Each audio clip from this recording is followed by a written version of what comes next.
Joining us on the show at this juncture is Thomas Wu, Managing Director of Hopewell Holdings. Tom, good morning. Good morning. Not bad at the halfway point, 170% jump there. Was it a direct comparison, apples to apples? There was some revaluation in Happy Valley, and it doesn't really make sense to look back a year and then do a comparison anymore in your space, does it? Yeah, well, actually, if you compare the regular operations, we have jumped at 9%, mainly from the power plant that started operations. So the huge jump is the revaluation gain of our property development on Road. So tell me about things here, things in China. Basically, I don't need to read you the Riot Act, but there are concerns about, a shrinkage in the lending environment, a pullback, warnings from the Chinese that things have overshot the bow, things need to be reined in a little bit. How are you reading that, and what impact is that having on the company? I guess for the long term, it's better because if the economy is developing too fast, then you get a lot of other problems like inflation and the imbalance in the market. For us, the lending in infrastructure has always been very strong, and so banks are supportive because what we need to do is to build up the infrastructure to develop the economy. So not much problem for us. The spending plan, the about 12 billion Hong Kong that you're going to be putting into the Wanchai projects, Litong, and then of course Hopewell too. Is that basically a reiteration of a previous plan, or is that a more intense capital commitment now? Well, we are waiting for the approval for the Hopewell Center 2 for the Litong Street You're still waiting for it? Yes. How many years has it been? Well, since acquisition in 1973, so it's been many years. For heaven's sake, is it going to go through? I mean, how many plans have you had to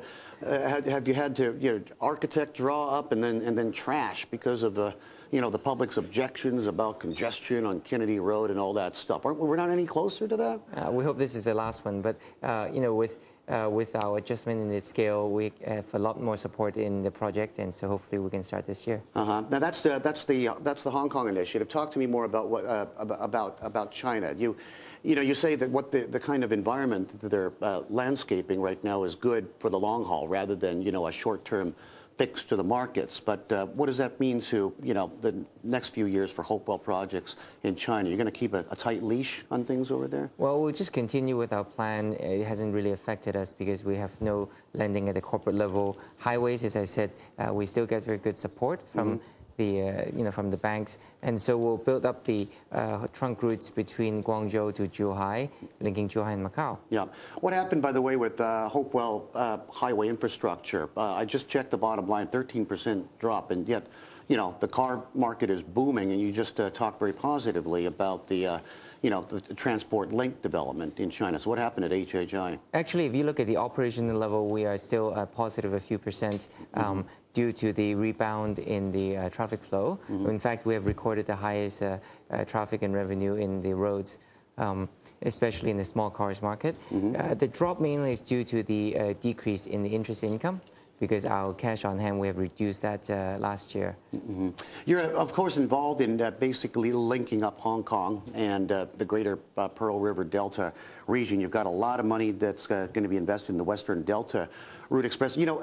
If you think about Hong Kong, China, and transport links lately, all you see is protesters. Thousands of people protesting at LegCo, police using pepper spray on them because of that very, very expensive project for the fast-track rail link to the national system in China.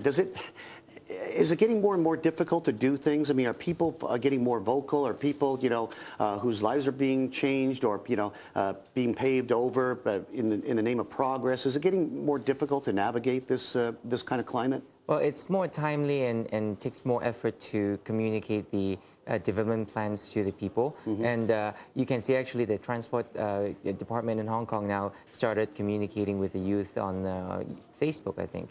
So really, Facebook? Yes. Wow. So you can get information better across to the public that's more concerned than before. Back to the China context here. I've been talking with a lot of your peers lately, Ronnie Chan from Hang Lung and others, and I get a lot better feeling about commercial property and the business environment as opposed to necessarily residential property. Now, commercial is your focus, of course, in China. Do you think you're in the right place at the right time, even if the environment cools off a little bit?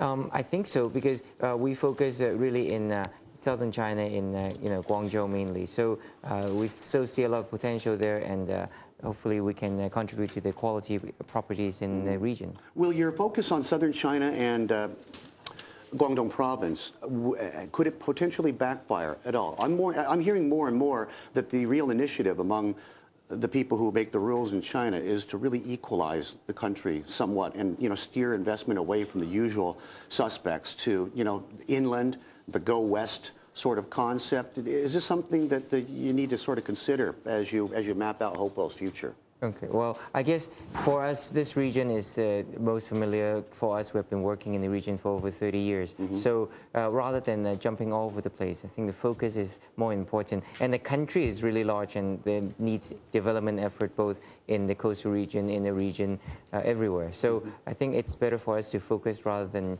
just go all over the place. Okay.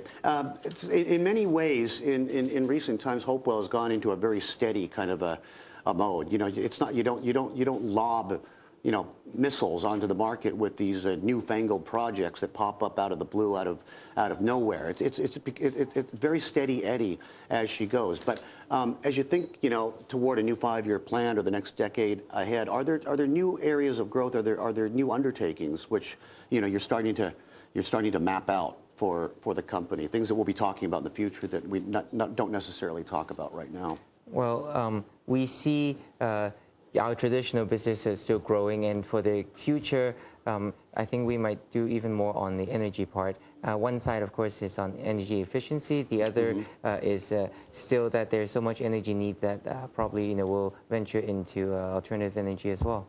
Meaning what? Are we talking solar, geothermal, or is it the big atomic build-out? In China, and how would Hopewell play a role in that? I don't think your dad ever built nuclear reactors, did he? No, not nuclear. I think with the support and with the change in technology, probably for alternative, maybe we'll do something in the wind power business. Are you? Is it just a thought at this point? It's just something you're discussing within the Hopewell context, or are you actually sort of making inquiries and actually talking to people about that? Well, we're working on it. We started some time ago on R&D, so hopefully we'll have more solid progress next time I see you. Do you think wind is the way to go? I mean, they have a lot of room. They can actually build a lot of these wind farms in China. Is that something that you're gearing up to gain more expertise in? Sure. You look at some of the countries like Germany and the Netherlands, they have a significant contribution from wind power. So that's one potential. Did you or Dad ever, is that what you do on the back of a dinner napkin? You're drawing like windmill patterns and that sort of thing and clusters? And I don't think he studied that at Princeton, did he? Or you did? I did, you actually. Did? Yeah, I was a mechanical aerospace engineer. So, yeah, hopefully. Right. This is right up your alley then, huh? Sure. Okay, we'll do a little wind farm or windmill shopping next time. Tom, thank you for the FaceTime this morning.